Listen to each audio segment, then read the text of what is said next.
Welcome, ladies and gentlemen, to the Soul Seekers podcast, where we believe that hunting has the power to transform lives through primal adventure as we share our mission of mentorship is conservation. To learn more about everything we do, check out our show on Carbon TV or go to soulseekersnation.com. Freedom on, everybody, and stay soulful. This podcast is also proudly brought to you by Onyx Hunt. When I first got into hunting, I kept hearing all about public land and different access and how to find different locations to hunt. I was like, well, how are people even identifying all this stuff? Well, sure enough, I came across the number one hunting GPS app, and that is Onyx Hunt. If you guys want to get better at hunting and go deeper into your scouting, Onyx Hunt is the number one GPS app for that. Join the millions of hunters who trust Onyx Hunt to find more game, discover new access, and hunt smarter. It was a game changer for me, and I know it's going to be a game changer for you if you've never used it. If you have used it, you know the power that it holds. Guys, I really hope you enjoy this episode. If you want to know more about Onyx, go to onyxmaps.com/hunt and check out their app. Be blessed, freedom on, and stay soulful. All right, guys, if you're in the market for a new hunting rifle this coming year, look no further than a Kelbley's rifle. I've been rocking their Coda rifle for the last couple seasons, and I've had great success with it. It's an amazing shooter, and every time I put one of their rifles in somebody's hands, they're like, oh, I got to get one of these. Kelbley's holds over 92 world and national records that are either broken or set on one of their actions or rifles. So they really set a higher level of accuracy. If you want to know more about Kelbley's rifles, go to kelbley.com. That's KELBLY.com. Tell them Johnny Mack sent you with Soul Seekers, and go enjoy shooting that much more in this coming hunting season. Be blessed, everybody. Go check out Kelbley Rifles. All right, guys, welcome back to another episode of the Soul Seekers podcast. We are going live on Instagram along with recording here, and this is a little recap of our whitetail hunt up in Nebraska, which was phenomenal. Thanks to Hornady for inviting us up. Seth Swerzik, the host of the Hornady podcast, and it was a blast having him up there. I'll tell you, man, hunting whitetails is special. I know, like, people get addicted to hunting mule deer or elk. Yeah. But being in the hardwoods and river bottoms and the leaves are falling, and you really get to observe whitetail up close.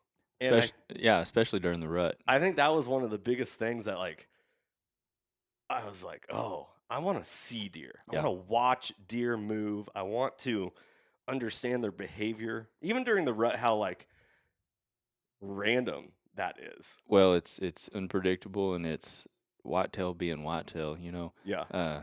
I'm glad you got to see it. It really is a special time. Now you know why I would like take off work for 2 weeks at a time or whatever, you know. Yep. It's pretty incredible. Yeah, I will say though, after hunting the rut, I still want to shoot my buck during archery season.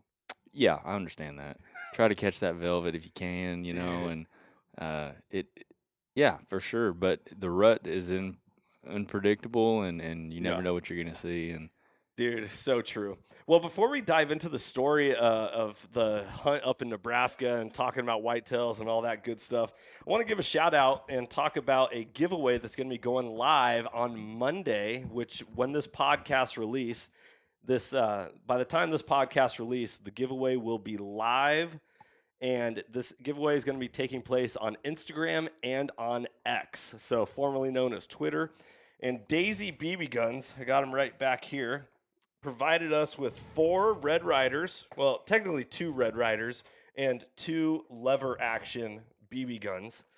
We're going to be giving those away along with their, let me grab this right here without making a mess, their Powerline model P51 slingshots. They sent out extra replacement bands and even a little ammo. The ammo for the slingshots. Steel slingshot ammo, 70 count. So what we're going to be doing is the classic like, follow, tag.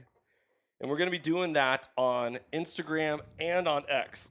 So we're going to be giving away 2 BB guns and 2 slingshots on both Instagram and on X. So if you want to win, that's funny, on X. Shout out to one of our sponsors, On X. Love you guys. You're phenomenal. But when it comes to winning, you have an opportunity to win 2 times. You can win on Instagram and you can win on X. So this giveaway is going to launch on Monday. And what day? Monday is the 8th, I believe. Coming up. Yep, it's Monday the 8th is when this is launching, and it will wrap up on Friday the 13th. Oh, geez. What we're going to plan on doing on the wrap-up of the giveaway is getting that shipped out ASAP so that you can get these hopefully before Christmas time. So if you win this and you have small kids and you want to give them as a gift, that'd be awesome. If you want to keep them for yourselves, I totally get that. One of the things we're going to talk about on this podcast is our new thing that we're always going to do at deer camp. We may do it all the time, but It's going to be It's going to be the deer camp go-to. Yeah, if we're flying to a hunt, we're probably not going to do it. We'll have to check out TSA guidelines on that one. On traveling with BB guns. We may have to take the wrist rockets. But I will say we're always going to be starting off our hunts with BB guns. Yeah. And a part of that, because it all starts with the daisy, I love that hashtag. It even, says it right here on one of their boxes. Yeah. It all starts with a daisy right there. But it's true. Everything. I got my best years of trigger time in with a BB gun. Yeah. That's how I dialed in my shooting skills and all that. But I feel like what a great way to just set the foundation. Can you hit that pop can with this BB gun from 15 feet? Yeah. Okay, if you can do that. And let's step it out a few. Yeah, let's step it out a few yards and let's shoot at a live target. That's kind of how I feel. Like on the movie Dodgeball. If you can dodge a wrench, you can dodge a ball. Well, if you can shoot a BB gun accurately, you can shoot a rifle accurately. It'll get you in the right direction. That's right. For sure. That's right. So that is going to launch on Monday the 8th, and it is going to run through the 13th. You're going to need to follow Daisy BB Guns. Actually, I wrote this down. I want to make sure I get this right. You're going to need to follow Daisy Outdoor. So it's Daisy Outdoor on Instagram and Daisy Rifles on X, along with Soul Seekers Nation on Instagram. And we also have an account on X, and it's under Soul Seekers Hunt. And that is going to be an account that we're really going to start pushing, because one of the things that I'm really tired with is social media is censorship. I'm a huge proponent of First Amendment. I'm a huge proponent of freedom, the Second Amendment, and the right to life, liberty, and the pursuit of happiness. Well, one of the issues is Instagram and Facebook, Meta in general, constantly censors my stuff. TikTok censors my stuff. I have 6 different bans right now on Instagram that says you need to delete these if you want to have your account be able to be shown to followers. And so I'm torn. I'm like, man, I want these posts to stay up. And at the same time, I want to also grow my account. And so one of the things that Daisy's doing is they realized very quickly that Instagram and Facebook was really censoring their accounts. And so they're really picking up steam on X. So we're going to be doing 2 giveaways on X and 2 giveaways on Instagram. And these are a package giveaway. You get a slingshot, a BB gun, steel ammo for the slingshot, and a replacement band, and that'll get you started. Yeah, then you just need to find some pecans. Right. Oh, yeah. Yeah, we used to shoot pecans out of hard. Yeah. We never got the steel BBs or the steel shot, so we had to shoot pecans. We were always shooting river rock or gravel. Yeah. You never know where they fly. Just whoosh, whoosh, yeah, dangerous. Left and right. So that's going to be happening. You're going to want to follow both accounts, like the post, and then tag some people. The more you can tag, even share it, the more entries you can get into winning. We'll be doing a separate Instagram giveaway and an X giveaway as well. Varminter Magazine. Don't delete them. They will just add more. Yeah, we talked about that at SHOT Show. And by the way, I'm really excited to meet up with you again. We got to plan a prairie dog hunt. That'd be a great episode man. of Soul Seekers. Yeah. We have to start off with a BB gun shooting. Get in, put a stock on a prairie dog. Hey, we can do it. Yeah. All right. So that's going to be launching on Monday, the 8th, when this podcast drops. And then that will wrap up on Friday the 13th, and we'll get them shipped out, mailed out. Yeah, I think you have to be 18 years or older to enter this giveaway. Yeah, because you have to be 18 at least to buy a BB gun, I think. It's probably a safe idea. Yeah. So all you kids listening, thanks for listening, but have your parents enter. Have them give us a follow. All right, so let's shift gears here. Let's talk about Nebraska whitetail. First off, I'm brand new to Texas whitetail hunting. Ironically, I've never even shot a mule deer, and I've only shot one blacktail, and it was a doe. So the only bucks I've ever shot in my hunting career have been whitetail, and I lived out west. And now I live down in the south, and I'm hunting whitetail every year. And I'm like, oh, hey, I have a lot to learn. Well, here on my lease is about 160 acres. You think 140? Your parcel? Yeah, roughly. So very limited, and I have a road dividing my parcel, so it really makes it feel smaller because of that. Coupled with the fact that I have a lake on there, and I'm getting interrupted. Varminer Magazine. I'm sitting in a hotel north of Dallas. My hunt starts Saturday. Dude, why didn't you hit me up then? Come on, brother. Give us a shout. Great giveaway. Some lucky kids will be really happy. Totally. And adults. Because if you aren't shooting a BB gun, you're missing out. On Thanksgiving, I'm just going back to the BB gun thing real quick. On Thanksgiving, I hung pop can from the tree, and all my nieces and nephews and my brother, and we were all just shooting it. And bam, my nephew cut the pop can in half. Oh, nice. I was like, dude, awesome. So we hung another one up. Sweet. And, shot all the BBs out. It was awesome. Anyway, so going back to the whitetail. I have a small portion of land that I am hunting, and last year was like the first real experience of hunting flatland whitetail, not mountain whitetail. My very first 2 whitetails that I killed in the state of Washington were more mountain whitetail. Backpacking up, hiking in, saw them in the snow, getting after it in that way. Yeah. These are this flatland, like river bottoms, hardwoods, thick brush type whitetails. And what I've learned is, yes, you can pattern them, but they're still unpredictable. Yeah, they're animals. They're still animals, right? They still have like cycles that roll around, and they're not always consistent. So the Trash Man, he says 2 studs right there. Shout out to the Trash Man. He's got that right. We'll be seeing you soon. So these whitetail, I sat in a blind this year 9 days before I shot my buck, and I only saw 4 deer, and they were 3 does and a fawn. Yeah, it's tough hunting. That's hard hunting. Like challenging, mentally challenging. And then we went up to Nebraska, and I got to experience this idea of hunting a larger portion of land where multiple bedding locations, multiple different stands, and getting to see how deer move and pattern, and being like, well, even though it was the rut and any deer can show up at any time, we did start to see kind of the same deer in certain areas. Well, we would see deer show themselves in the same areas. Not necessarily, we didn't know if they were the same deer, but they were definitely favoring a location in a travel direction. If that makes sense. Yeah. That's what I gathered. Well, you're more the whitetail expert because that's what you've been hunting. Yes, I've hunted a lot. So I lean on your expertise.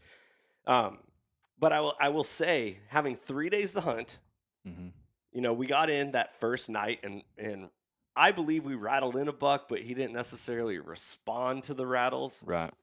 I was mid-rattle when he showed up, and that was like, oh, dude, we're seeing bucks right away. Yeah, in the first 30 minutes. Yeah, dude, we were on fire. We were in the right spot. I was like, this hunt is going to be incredible. Yeah. I'm going to be able to tag out early and then hopefully maybe pheasant hunt or get after some turkeys. Well, it's crazy because 3 days is not a long time to hunt. No. Like 3 days is like time to scout and, you know what I mean? Like get your feet wet and just kind of dabble around, and then you can start hunting. You know, 3 days is a short hunt.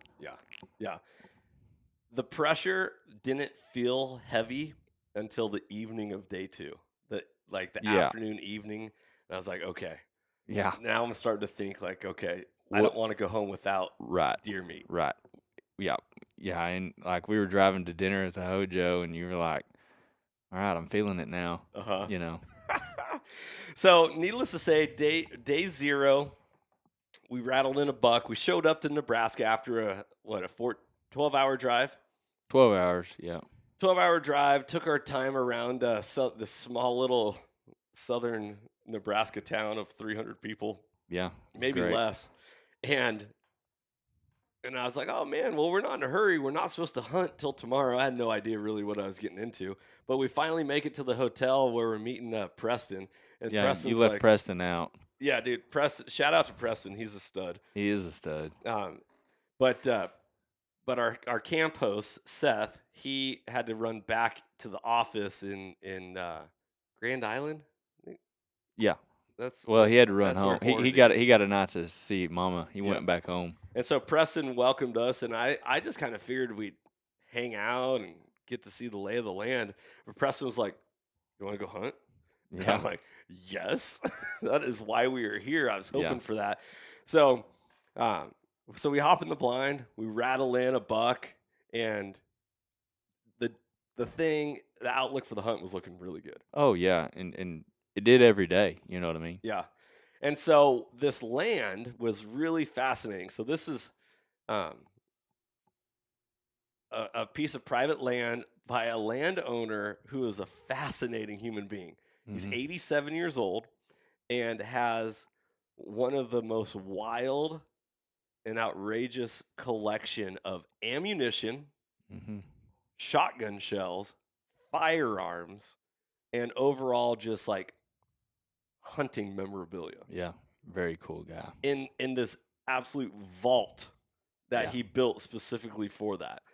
And it's incredible. And so getting to know him and learning his property and the fact that the last time he shot a deer was on his property, and it was a Boone and Crockett. I believe he said it was in 87, 83, something like that. Yeah, like a long time ago. He was like, dude, I hung it up after that. Yeah. I reached the top. Yeah. So that was that day 0 going in morning 1. We get set up in a brand new blind called the Redneck blind, which was a lot of fun to be in. Huge, very comfortable. Oh, gosh. Padded swivel chairs. Yeah, we were in the governor's office. It definitely felt like the mansion when it came to hunting. And we were out in the middle of the CRP field with the ability to see and shoot at about 450 yards and in. But the CRP was so tall that you never see a coyote in it. No. You could barely see the heads and the backs of does, and we never saw a buck walking through the CRP. Otherwise, we would have at least seen the antlers. But the issue that we were having is that where we were seeing deer ended up being just south of a neighbor's property who was actively hunting it as well. Yep. And the one time that we think we saw a buck was so fast, it ran away. And as soon as it ran away, we're like, man, what spooked that deer? And sure enough, hunters in a side-by-side rolled the fence line. They're cruising that buggy around. Yeah, and that is a frustration of private land hunting, but at the same time, that's also a frustration of public land hunting nowadays as well. You have to.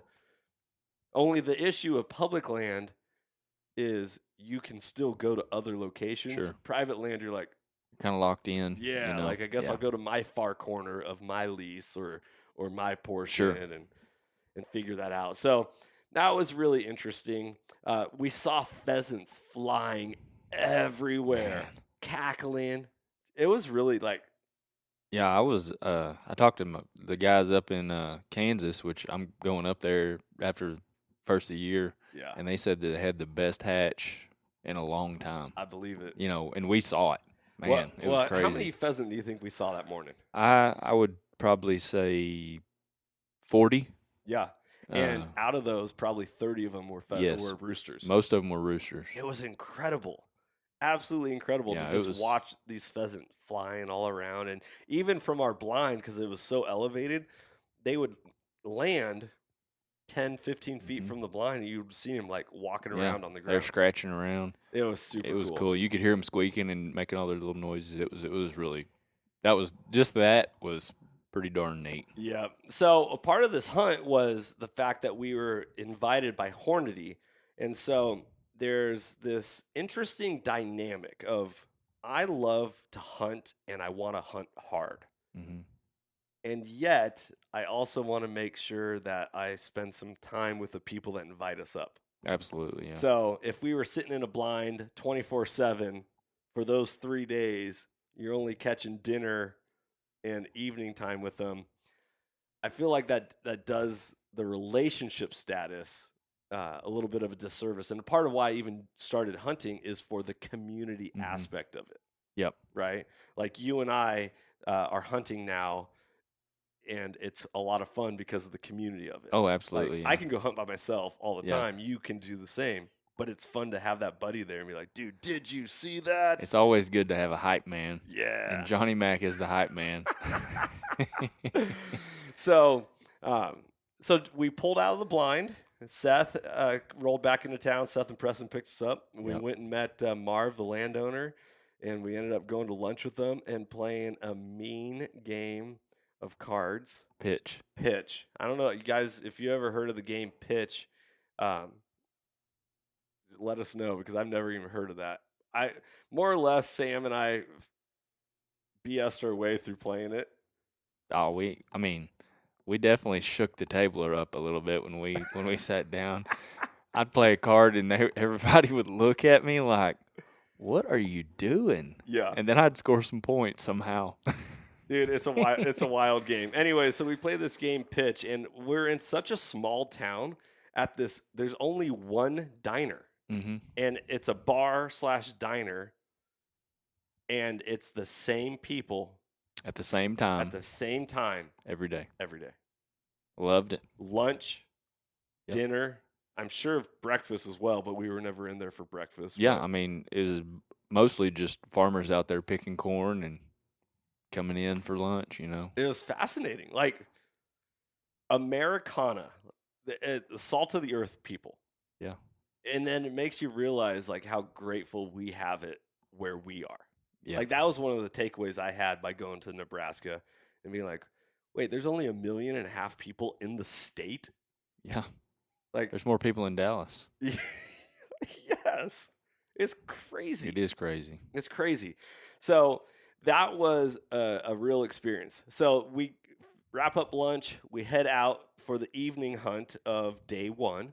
And it's like, oh, let's go sit on the other side of the lease. We've sat in the middle. We've sat on the east side. Let's go sit the west side of the property. And it was open air blind, really cool. As we were walking or driving in to our drop-off location, because we got to remember, Seth was also showing us the property as well. So as he was driving us in and we made it there, he was like telling us all about it. And all of a sudden I was like, dude, stop. There's a buck right there. And there's a buck, which it didn't get me excited. But up until the end of day 2, I was thinking, crap, I should have shot that buck. Yeah. It was not very wide, but it was taller. Mm-hmm. Thick neck. One of the things that blew me... It was a mature deer. He was a mature deer. Yeah. One of the things that blew me away about these Nebraska whitetails, how huge they are. Yeah. Like substantially larger. Corn fed. Down in here in Texas, average buck is about 125 to 150. Yeah. Yeah. An average mature deer in Nebraska is 225. Yeah. That's 250. Yeah, that's what we were told. The size of the hearts. So I'm going to post this on social media here soon. Size of an average Texas whitetail heart is about the size of your fist. Yeah. give or take. The Nebraska Whitetail's 2 fists. Mm-hmm. Like Substantially bigger. Yes. It looked like a mule deer heart. Yeah. Well, I've only ever seen one of those. Yeah. Sorry. No. But that's what I would compare it to. Okay. Yeah, because mule deer are huge. Yeah. Really fascinating. So we end up driving in, seeing a buck, and I'm like, oh, dude, saw a buck night one. We saw a ton of deer this morning. We're driving in, we're seeing a buck. I'm like, dude, we are in the zone. This property borders a river, and so there's, food, water, shelter right all within, a couple 100 yards. They don't have to travel that far for what they need. Right. We walk in, we get to this blind. Seth walks out to go back to the truck, and he waves me down at about 50 yards from where we just were, and he's pointing into the brush, and he saw a buck and a doe. I was like, dude, are you kidding me? Yeah. The juices were flowing. And then we sat, and we sat. For a while. And we sat, and it wasn't until the last 3 minutes of light that we saw our first deer, and it was a doe. Mm-hmm. And that was how day one wrapped. That was it. But it was a promising day one, and I was like, okay, ready to go. Day two starts. We end up sitting in a brand new blind. Ironically, this is the blind that Marv, the landowner, said, if I was to hunt, I would sit in this blind, which we probably should have just taken that advice from the get-go. Yeah. When the landowner tells you where he hunts or hunted, you go there. Yeah. That actually happened on a buck of mine up in the state of Washington, where I got access to private property that borders to a lot of public, and knocked on farmer's door, and the farmer was like, oh yeah, you totally hunt here. He goes, I would go sit down there, and they like to come out of that timber. And sure enough, a little spike buck ran out chasing a doe, and that was my first buck. Game on. Like, it was cool. Yeah. So it just goes to show that there's a lot of wisdom to be held and shared if you give it the time of day. And I think that's a reflection on that hunt, what I learned. Yeah. And, I mean, I'll attest to it. As soon as we got in that blind and we saw, I'm just going to speak for myself. When I saw what we were looking at, and the way, right down in that bottom, the river was down below us. We had CRP at our back. We were right down through that timber. After seeing that, I thought to myself, I wouldn't hunt any other place on this ranch, on this farm. Yeah. This is where I would be every day. You could look north to the CRP, so you could see, Yep. 800 yards, ultimately. You could see a whole lot of country. It was really cool. So we sit there morning 2, and we hear gobbles.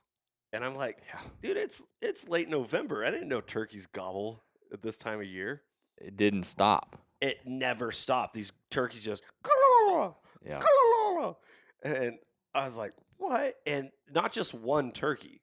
Yeah, there was a lot of them. They would fire off, and you could hear it over, a little this way. And, they were just going crazy. Yeah. It was really, really cool. And so I love nature. I love animals. I love watching animals. I love experiencing them. I love hunting them. I love shooting them. I love eating them. But hearing turkeys gobble in the fall, cold, crisp, it was 28 degrees in the morning there. Yeah. Like, dude, this is beautiful. Seeing our breath, listen to the turkeys, and then daylight breaks and you see some movement. Yeah, and deer start popping out. But one of the things we learned is that this blind that was so special was hunting specifically a transition zone. Yeah. And I don't know what that would be like not during the rut. Like if you're bow hunting during early archery season or any of that, nothing held the animals in the location. You had to be quick on the draw and make your decision very fast in order to take your mark. Right. And so we were watching does. All of a sudden, 2 coyotes popped out. We had some small bucks show up. They were going to fight, but then the coyotes distracted them. And it was like, oh, baby, this is awesome. Where's the shooter? And what's funny, going back and looking at the photos in the video, those bucks, those antlers look so like retardedly small on them because their bodies look so huge. big. I was like, that's a mature deer. Yeah. But it's not. Yeah, they were young. They were just young. They had bellies to them and everything. Yeah, they were just primed up, and in fighting shape, but they just didn't have the hardware on their head to really do the fighting, I guess, or whatever. Yeah, it was special. So then we go all morning. We get out about 11 o'clock and time for lunch. And we're like, well, one of the weirdest things about this hunt is going into it, I got to scout on Onyx and see the property.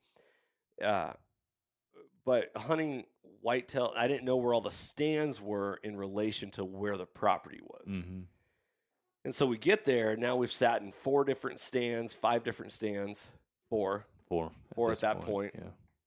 And Seth is like, all right, so what do you want to do? Do you want to sit in a different stand? Do you want to, I'm like, well, I'd like to see the rest of the property first and then kind of decide. But as of right now, with the amount of action that we had, probably would go back to that stand in the evening. Yeah. So we end up driving around, and sure enough, we jump a buck with a doe, and that was where my heart got torn. We got out of the truck, tried to put a stock on them, but they boogied. Yeah. And I had no idea where they went. Yeah, Do you think they crossed the river? Yeah, I think they left the county. I mean, they were out of there. You know. So we go out there, and I'm like, oh, okay, there's a shooter. Missed an opportunity. But is that how I want my hunt to go? Do I want to be invited all the way to Nebraska to ride in a truck to hop out and shoot a deer? Yeah, I understand that. I feel you. Yeah. You and I never talked about that during that hunt, but that was one of the things that was crossing my mind. Yeah, I understand where you're coming from. Like, I want to experience a hunt where I feel like I'm putting in the work rather than randomly stumbling upon an animal. Yeah.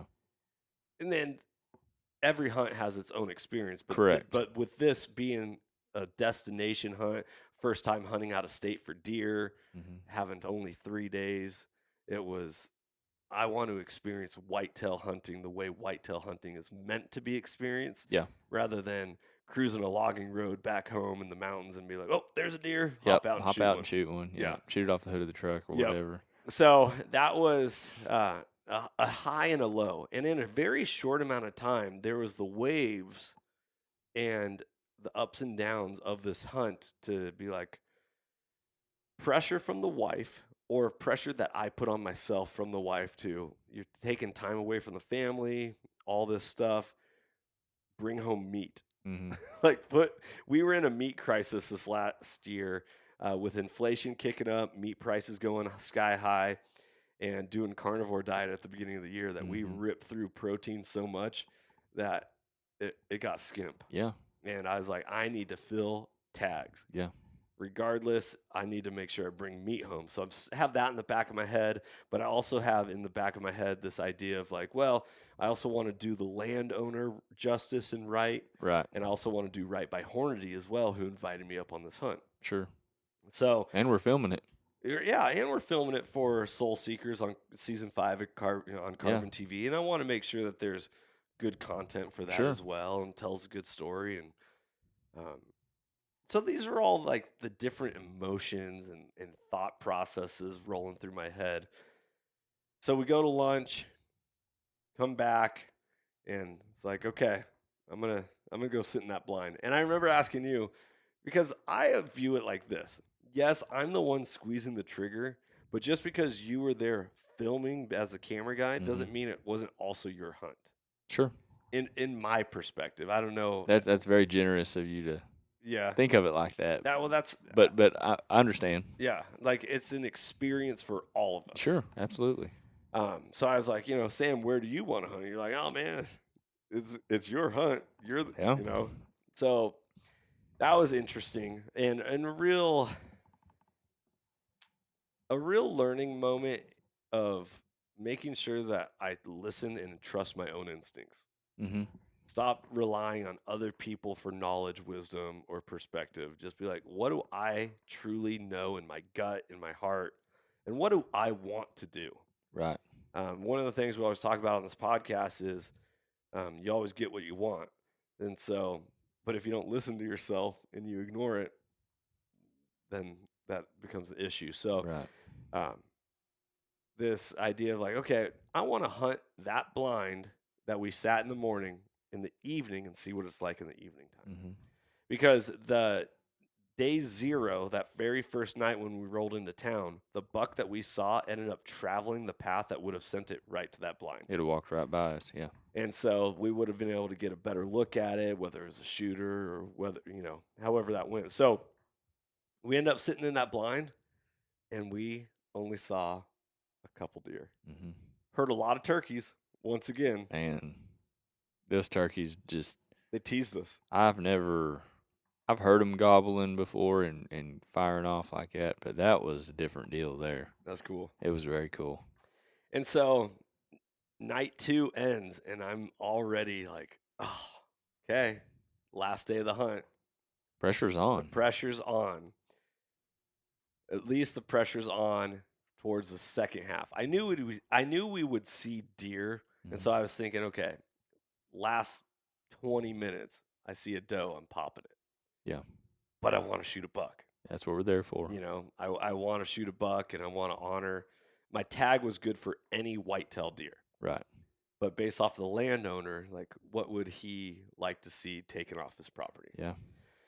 So that night, Sam and I are chatting and hanging out with Seth and dialing in, and we end up getting a call. So Hornady invited a group of hunters the first half of the week, and then they invited hunters the second half of the week. Well, we were the only ones that actually could make it for the second half of the week, so we had deer camp, which, by the way, I did not say, this was my very first experience of like what a deer camp is. Yeah. Which that was cool by itself. Yeah. Yeah, we need to go to Jonesboro and go experience duck camp. Oh yeah, is that Hunter's Paradise? Yeah. Oh, I love it. Anyways, so deer camp was cool, but Seth called and he's like, "Hey, we got one of the hunters who was the first part of the week, who was filming for American Whitetail or American Whitetail magazine. Is that what it was? I can't remember. TV show. I'm not sure. Man, I don't know. Anyways, so they're like, she's driving back out from Colorado, and she was told by her boss, go kill a buck. Get back out there. She's never killed a buck. And so if you saw on her Instagram account our stories that we posted, day 3 turned out really cool. Yeah. So I internally was like, doggone it. As much as I want other people to be here, I also appreciated I have the browse. Yeah, I get to choose wherever I want to go. I don't have to compete against other hunters on the same portion. Right. But that's a selfish mentality. It is, but it was like you could choose wherever you wanted to go, and now you have another person that you may conflict with. Right. That was your dilemma. Yeah, Where are you going to sit? Well, where do you want to sit? Right. Not wanting to step on each other's toes and all that. Sure. So I end up making my mind up that we're sitting back in that exact same blind for the morning of day 3. Yep. Sunrise. It was cold. It was a cold one. Turkeys gobble. Yep. Just teasing me. Just like, doggone it, baby. Because I love hunting in general, but I am like the ultimate cross trainer when it comes to hunting. I don't care if it's bird hunting, predator, small game, big game. I just want to experience hunting in general. Mm-hmm. And so hearing the turkeys got me going. You end up spotting the first deer of the morning back behind us. We were sitting in a blind where you could see 360, little, very small box blind. Ironically, the Kelbley's Nanook PH, which, by the way, I just released my review of that gun today on our website. If you go to soulseekersnation.com, you can read the review on the Kelbley's Nanook PH. And for those of you who are watching on Instagram Live right now. This is the gun that I took up to Nebraska. This gun is developed to be a mountain rifle, carbon fiber barrel, carbon fiber stock. Really, really awesome weapon. But I was like, I want to take it on my deer hunt in Nebraska. Well, this gun ended up being longer with the suppressor on the end than the blind was wide. So navigating a giant gun in a small blind was an experience all to itself. So Sam and I were sitting facing opposite directions. We were watching each other's sixes. It was a good experience. Right. So he spots the first deer of the morning. 2 does come out of the CRP field to the north, and they're working their way closer to us, but they're actually feeding and not in a hurry. Right. They're just browsing. Yeah, just enjoying their morning. And I'm watching the south fence line, which is where the river was, and where we saw the bucks the earlier morning, the coyotes, that's where the turkeys were coming from. I was expecting a whole lot more action on the river side of looking south. Well, every now and then you want to see animals, even if they're not going to shoot them, you just want to see them. And so I turn around, and you'll see all this in the episode because we had cameras rolling while this is happening. I turn around in my seat and just kind of look over the back of my shoulder, and I'm like, oh, I see the deer. And I look again, and I go, there's a third deer. And at that time, you didn't see a third deer. No, I was on the camera, had zoomed way in, and I was just taking pictures of them.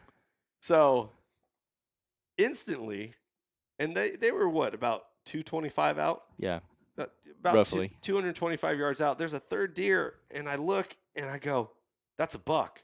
His head was down, and you learn very quickly how to spot a doe versus a buck during the rut specifically. Oh yeah, you can. The deer's head is down. There's a reason for it. Mannerism. Yep. Yeah. And sure enough, just off the guys, I'm trying to explain this to you. I'm not comfortable. I'm not pivoted my hips. I literally am just looking over my back shoulder. Side-eyeing. And I'm like, there's a buck. And I turn around and I put my glass up on it. And sure enough, I'm like, it's a shooter buck. Yeah. So Sam was watching this, and I get buck fever. Not just, and I was ironically, I put a pause on this for a second. I went back and watched a video of when I took Carter on his very first deer hunt. You were doing the same thing, dude. My heart and my chest was just, yeah. It's that adrenaline, man. Dude, hunting in general, I don't care if I'm squeezing the trigger. I love that moment. Yeah. It's go time. So I'm instantly like, okay, gun slowly, gently, all the way out the window, resting it on the edge. And Sam's like, hey, calm down. I'm looking at him, I'm like, yeah. I mean, at that point, I had seen the buck, and he was working those does. He was looking, he's checking them. Yeah. And he was moving, but he wasn't in a hurry. He was just kind of cruising, and I was on him, watching him with the camera, and he would go behind a tree, and I'd have to wait. So that's why I was like, hey, man, relax. It's all right. We're good. You know what I mean? Just, I knew you were good, but I just hate throwing a check at you, like, hey, we're going to check up. It interrupts the process of the brain. Right. And makes you all of a sudden take your thought off of the deer. Yep. And it's a quick check. Yep. Yeah. It's a hiccup, so it slows you down. Which I really appreciated, and exactly what a good hunting partner does. Yeah, and what's funny is, in hindsight, I didn't even that just kind of second nature. It did, yeah. I wasn't even. I didn't have to think and say, "Oh, I need to tell Johnny to slow down," or it just came out. Yep. So that was awesome. So this buck ends up leaving the 2 does after checking them. Yep. Coming out from behind a tree, but it's not stopping. No, he was actively walking. Yeah, with the intent to go find does. Sure. So he wasn't trotting, but he was on the move. And by the way, you're going to watch all this on this whitetail episode that we release this coming winter in 2025. It was spectacular. Yeah, it was one of the best, most incredible shots I've ever seen. So this buck comes rolling out from the north after checking these 2 does. It steps out from behind this tree, and I got nothing but tree limbs, and I'm just tracking this deer with my scope. Crosshairs on it. And Sam goes, "Hey, you want me to stop it?" And I'm looking through the camera. Yeah. And I go, "Yep." And so I let him take about 3 steps, and I gave him the old meh. The classic meh. Yeah. And he just presented himself in the most epic, like chest up, out, framed up perfectly, quartering towards us. Yep. And after learning about hunting on small parcels of land, I love, and Sam, you and I talked about this for quite a long time. Like, where do you want to shoot? Yep. Where do you want to aim? We like to aim high shoulder. Man, it anchors them. Like, every animal now is, I feel like high shoulder is what you got to do. Yep. So this buck steps out. It's cold enough that you can see it breathing, like the steam coming out of its nose. Oh, yeah. It was majestic. Yeah. And he stops this buck. It pauses, crosshairs on, bam. And just whoop. This buck just straight drops. Yeah, he ate it. Ate all 212 grains of that Hornady ELDX Precision Hunter 300 PRC and just went down. And you can see on the video footage, which like truly fascinating, because it was so cold out that the air leaving his lungs from the bullet hole was steaming out like a chimney. Yeah, it looked like a smoke coming out of a chimney. It was all that energy just coming out, you know. Literally smoked him. Yeah, you did. And I mean, golly, it's a testament to them bullets. They that right there, after, you know, we cleaned the deer and everything and all that, you know, we got to take a look at what the bullet performance was. Yep. And I mean, that right there was just a perfect representation of what should happen. Yeah. Yeah. Well, so I want to back up real quick after the shot. So prior to this, we have this newer hunter in camp. She's sitting in a blind about 600 yards from us, I'd imagine.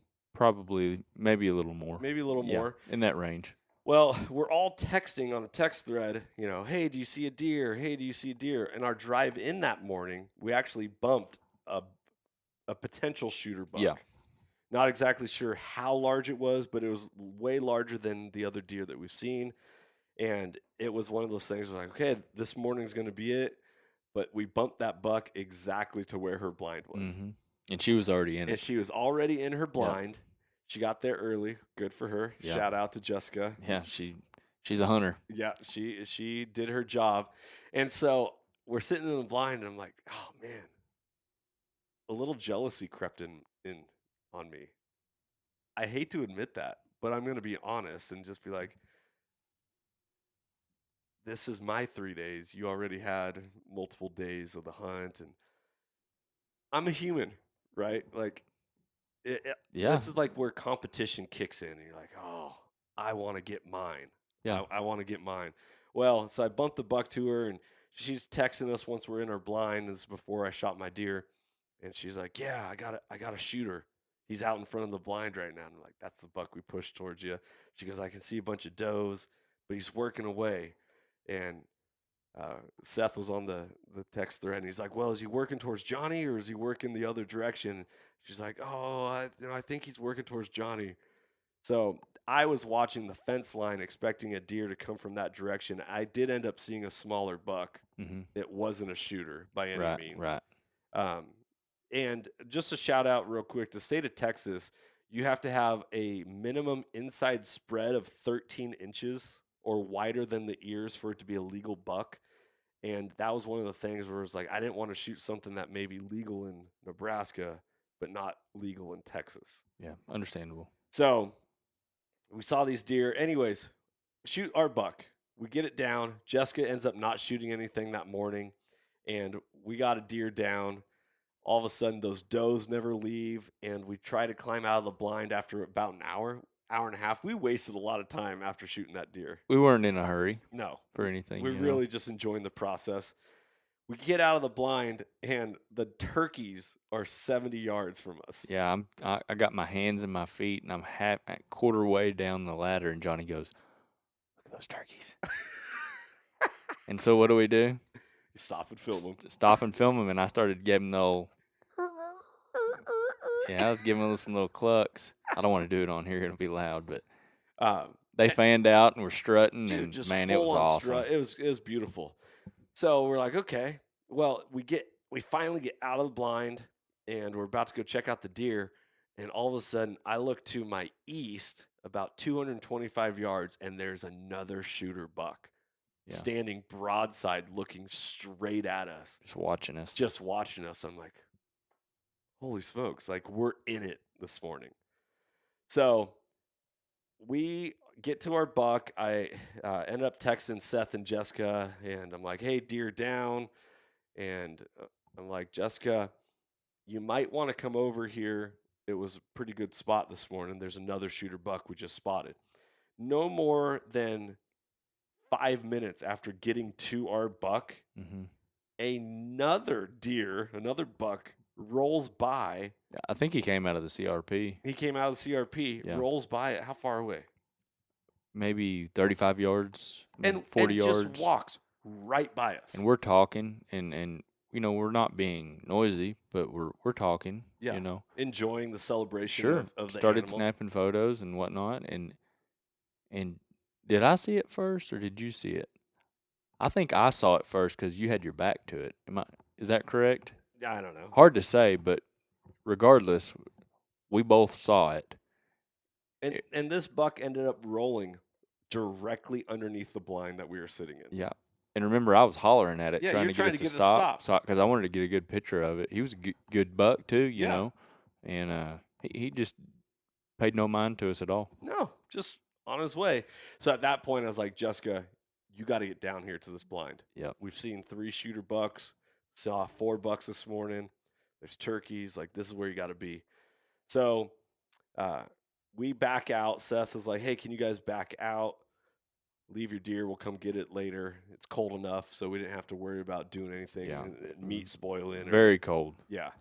It was like an outdoor freezer. Yeah. It was beautiful. So we back out, and we're watching them walk from where she was in her blind all the way to our blind. Well, we end up picking Seth up and driving him out of camp, and Jessica ends up telling us later that within 5 minutes, she had another buck roll through. Mm-hmm. And I was like, perfect. Yeah. One of the things that Jessica didn't know me until like that evening we got to share dinner together. Right, because we hadn't. Had we met her, been introduced yet? I don't even know that we had been yet. Maybe. But briefly. And so I got to tell her, like our whole mission is mentorship is conservation. If you want hunting to last for generations to come, you got to invest in the hearts and lives of other people. Because you can never outgive good, and hunting has the power to transform lives through primal adventure. With all that being said, she's like, whoa, like, that's interesting. You don't hear a lot of people talking like that. Right. So she ends up sitting in that blind, and we end up getting lunch, going and grabbing our buck during a midday lull, pulling it out, start processing it, shooting BB guns. Seth brought his boy up there. We're shooting pop cans. Oh. Yeah, we had a great time. And all of a sudden, pow! And I was like, that was a gunshot. I didn't think it was. You didn't think it was? No, because Seth's boy was playing with that.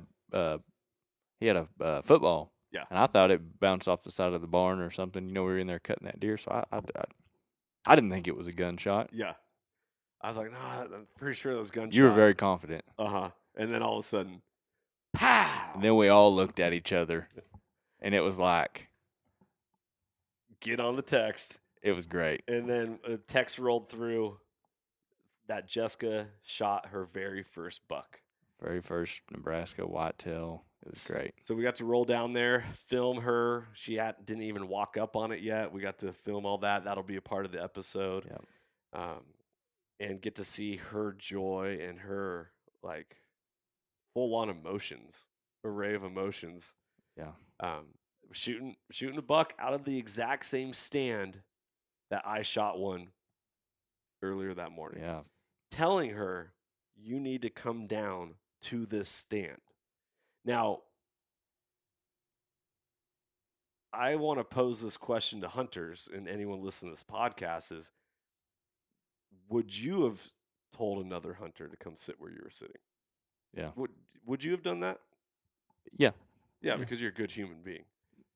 Yeah, and I mean, I'm concerned about my success, but other people's as well, You want to make sure share the love. I mean, kind of like last weekend hunting with my wife. Yeah. That whole story, you know it. You know. Well, tell the story. Oh, well, I mean, it's similar but different, I was out with my wife, we were hunting a certain buck, and anyways, long story short, we ended up rattled into two deer. The first one was a young buck. He was just a little bitty thing, and then we rattled in a shooter. Kind of came from the east of us, and anyways, we rattled him in. Same situation. We had trouble getting the rifle in the right window, trying to shuffle it around in a little blind. Couldn't get on him, and he rolled out, went to the north of us, and anyways, another hunter that hunts out there on the lease with us, kid I went to school with, he ended up on the drive out spotting it, putting a little stalk on it, and killing that buck. So cool. And so when Kelsey and I were leaving, he was driving out too. We saw him, so we stopped. I was going to chat up with him, and he opens the back door of his wife's brand new Ford Bronco, and he's got this stud buck. And I said, we rattled in that thing earlier. And he's like, you've got to be kidding me. And I said, no, I'm dead serious. And we had. So cool. Yeah, super cool of him to throw a big-bodied whitetail buck in the back seat of his wife's new car, in the back, but. Yeah. His wife might be a little upset about that one. He might have been in the doghouse. He's like, but anyways, you didn't see the buck. But yet, to your point, yes, yeah. I want to see everybody successful. So do I. And so it was really interesting because I didn't have to say anything. I could have just hunted my blind, got my deer. She could have stayed where she was, and then made a plan for the evening, or whatever. But to put her, I feel like I was a part of her success story. We definitely, helped her out. Yeah. I think, not saying that she needed it really, but we were able to provide her some help and saw what we saw and passed the knowledge and look what happened. Yeah. So that was pretty cool. Epic hunt. Got to bring home some meat. Largest buck to date. Really, really happy. And when we ended up showing Marv, the landowner, the buck, he also was like, that's a really good buck. Yeah. And Seth even said, he's like, man, this deer it grows on you. It doesn't look huge at first, but the more you look at it, it ended up presenting itself in a great way. Yeah, it was a great deer. They were saying that the deer, down at the cafe at lunch and whatnot, the farmers were saying, yeah, deer down, deer down. We're not seeing quite what we used to and all that, and it put some doubt in you. Oh, I know it time. did. It's hard as a hunter not to hear that and kind of, golly, what am I? What are we doing? I'm nervous. Well, one of my buddies right here, Jeff Winslow. Shout out to Send It 110 on Instagram. He's on the Instagram Live right now. He was talking to me about this hunt beforehand. He's like, dude, you hold out. Shoot a good Nebraska deer. Right. And so I also have that rolling in the back of my head. Absolutely. And so for me to hear the landowner say, yeah, it's a down year for deer. Nebraska actually cut out of state tags this year. All the farmers are saying, oh man, we're just not seeing what we used to. Yeah. This place used to produce Boone and Crockett deer, and now we're hoping to shoot a 130. Yeah. That would be like, right. a great measurement of a buck. Right. With the landowner being pleased, I shot my largest buck to date. I was jacked out of my mind. It was great. Just great all the way around. And then when we went to check in our deer, because in the state of Nebraska, you have to check in your deer. Right. You can do it digitally, but if you do it in person, they give you a metal tag that they attach to the antlers. Which I was like, yeah, I want to get a part of that. Get you a hard tag. Yep. Even the guy for Fish and Game was like, that's a nice buck. He was like, man, this is one of the better ones I've seen, this year. And I was like, okay. Yeah. I did it right. Yeah. Because stoke the fire. Everything in me, the morning of day 2, I wanted to shoot those tiny bucks. Yeah. I'm glad you didn't. I'm glad I didn't also. Yeah. Why do you think I wanted to shoot those tiny bucks? Do you think it was more about me shooting a deer and filling a tag? Yes. Yeah. I feel like at that moment it was like, all right, here's my opportunity. I'm gonna say this, that this hunt really transitioned me out of the. So there's the 5 stages of a hunter, and I'm in year 10 of hunting, but year 6 of after filling my very first big game tag. So out of those 6 years, it has been, if it's a legal animal, shoot it. If it's a legal animal, shoot it. Doe, buck, big bear, little bear, whatever. Like, I'm not holding out for a herd bull, elk. Like, if it's legal, it's going down. This hunt was a transition period for me to be like, okay, I've shot a few deer, and it actually really helped that I actually already shot 3 deer this year before going to Nebraska. 2 doe tags I filled, and then my archery buck tag here. Yeah. That helped, where it's like, okay, well, I've already done this. Now I want to hold out for something bigger. But that was my transition of, now I want to get a better classification representation of that species. And I've never experienced that until that hunt. Right. It was really fascinating. And have you gone through those moments? Yeah, I sure have. I was fortunate when I was younger to kill a pretty good buck on my very first one. That didn't happen then.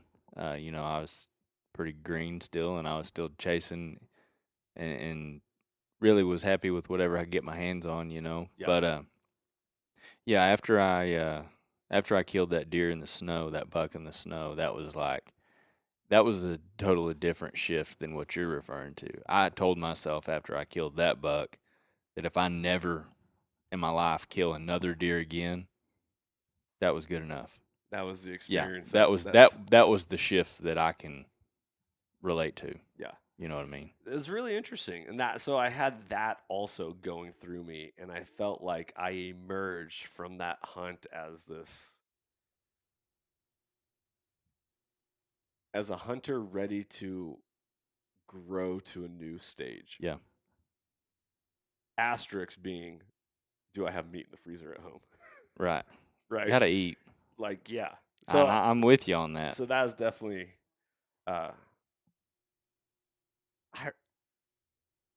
it's special. And to be able to reflect upon that and be like, that was a turning point in my hunting journey. Yeah, it definitely was. That, I don't know how many hunters can reflect back and be like, that was it. That was the moment from there. Now that I'm turning the corner or turning the page and be like, okay, I've checked all these boxes. Now I'm ready to start checking these types of boxes. So that was pretty cool. So that was how the Nebraska Whitetail hunt went down. Jessica ended up filling her tag. We're actually going to be recording tomorrow evening with Jessica for a podcast to talk about her very first buck and her experiences hunting. She's been on, I think she said 6 pheasant hunts. Yeah. And never killed a bird. We were talking about that. Yeah. Yeah. I think never saw one, maybe. I don't, we'll have to verify that, but I know she wasn't successful killing a rooster. Yeah.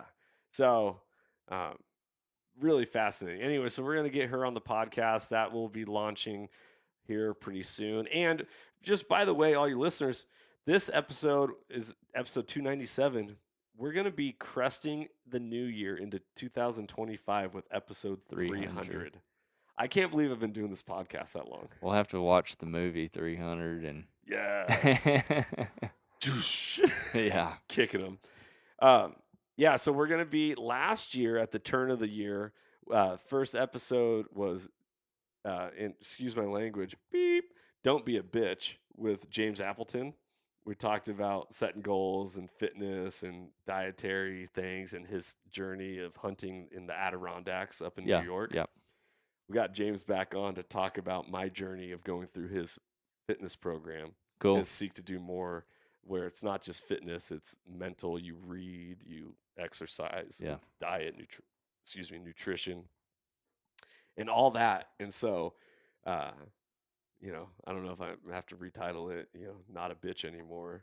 There you go. Or something like, And sorry for the language for those of you who sensitive ears are sensitive to that, but it's really interesting, So we got all this cool stuff going on. We're going to be at SHOT Show recording episodes live from the Huckswork Safety booth, and we'll be out at Western Hunt Expo in February giving a bear hunting 101 seminar along with a how to talk about hunting seminar, because it all starts with speech, freedom of speech, First Amendment. It starts there.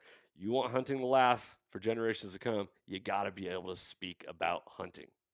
So we're going to be dialing in that seminar as well. That one will be happening on Sunday of the Hunt Expo. Bear 101 will be happening on Saturday.